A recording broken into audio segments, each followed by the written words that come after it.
am no stranger to this area. I grew 30 years of my life opposite from Park. And I would like to touch at the emotional level at what Brother Nigel was saying earlier about the crime situation in this country. When I moved in out there, people now started coming into the area with their babies, with their young children. And among those babies was a boy by the name of Kevin Dillon. Some of you may remember that name. Kevin was a young man. I'm not so old myself too.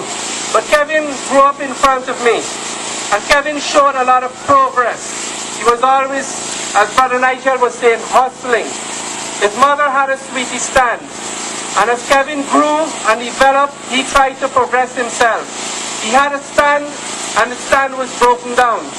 And within 1 year of that, Kevin was brutally shot down and called one of the criminals of this country. Brothers and sisters, this is something that just cannot go on. Kevin's cousin, another name you may remember, is Lloyd Cameron. He was brutally gunned down 4 years before Kevin came home 8 a.m. in the morning with another police officer. I heard his shots firing. And when I went out there, I saw Lloyd in front of me. It is something difficult to take out of my mind, brothers and sisters. That's a young man, and those who knew Lloyd knew what kind of a person he was. When Lloyd moved in this area, when it was just bush, it was him, his younger brother Aaron, and his little sister, 3 little children, and Lloyd would always take care of those children. And despite adversity, Lloyd became a police officer. And to have lost his life in such a brutal manner, this is something that we simply cannot allow to go on in this country. And every day we hear that the government is doing this and they're doing that. Let me inform you, over 10 years ago, they started engaging the British, and they had report after report. Finally, in 2009, when they were very close to closing a deal with the British for $1.2 billion security sector reform project, suddenly the government wanted nothing more to do with it. Let me read for you what Roger Luncheon said. He said, when he was trying to explain why they can't go on with this thing, it is tempting to believe, not saying with any certainty, he's saying he believes that this about face from the December 2008 joint agreement to what happened in the middle of 2009 might, uses the word might, have been associated with some decision. He can't tell us what the decision is. He says some decision that the Guyanese government made with request for training by UK Special Forces on a western border location with live firing, to which the government was unprepared support. That is nonsense.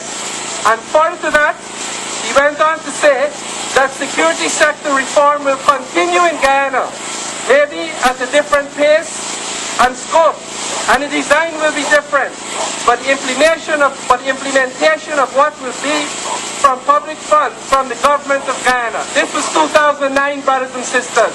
Has there been any improvement? It has only gotten worse, and our young people are dying. Only the other day another murder was committed right here in Sophia. And yes, we all know that the PPP doesn't care. The proof is right here. This road in front of you here, this was done this year. Look at this road again. But we in the AFC will do things differently. We will accept whatever help we can get to reform our security. And we are going to pay our police better. That is the first step we have to do. We can't pay police $40,000 and expect them to put their lives on the line for us. We send what? We don't have money to pay? Let me tell you something, brothers and sisters. Brother Nigel was earlier talking about VAT. When VAT was introduced in 2007, the excess, or what we call the overs, of the projection was $20 billion. And every year since then, they're making more and more money, but it's 60% that is hung around our necks and our legs like ball and chain, that the poor people are suffering and financing. And then they say that they can't pay the police and they can't pay the nurses, right? But look at what they're doing. Look at the buildings, the houses that they're doing. Look at who is getting rich. There is money in Guyana, but the money is only going to certain sections. They say they don't have money. This same road that you see here, they build this here, it's broke up now. They're going to build it back again. And where the money coming from? Money needs to be spent wisely. And while we in the AFC will cut VAT, we will cut VAT from 16% to 12%. And they're going to turn and ask us, well, if you do that, where you get money from? We will get the money from cutting the waste that is going on. One of the first things that needs to be cut is the president's pension. He's a young man. His pension is $36 million a year. They have other people there working, high people up in the government, getting 2 salaries, making close to $44 million a year. We are going to put those monies to good use.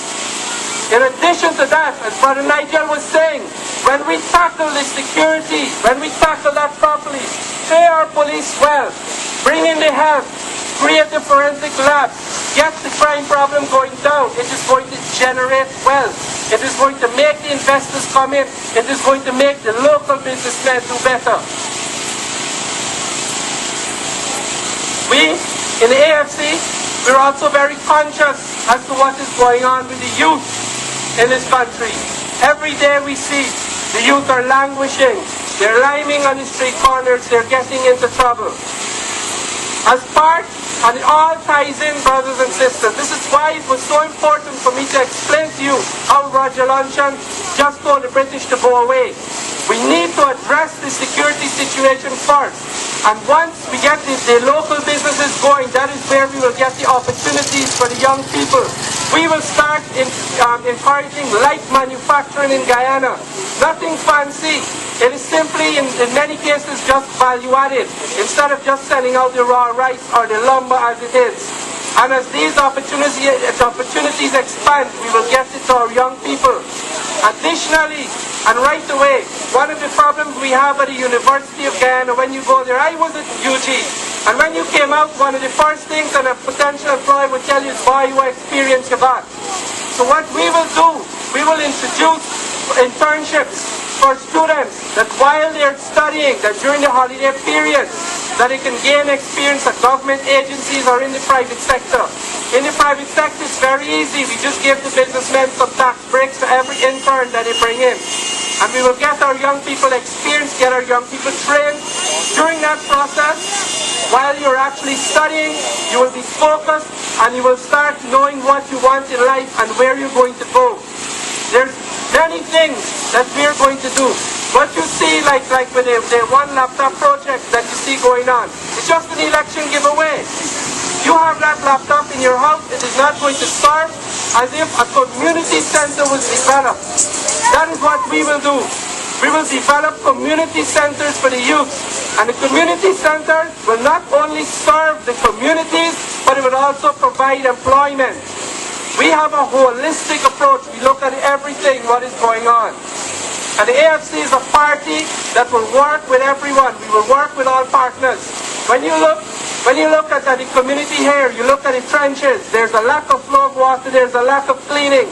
The prime reason for these things is that the PPP refuses to hold local government elections because they feel they can't win Georgetown. And if they can't win Georgetown, Georgetown got to suffer. A senior minister the other day said how he got a problem if he got an outbreak in Georgetown.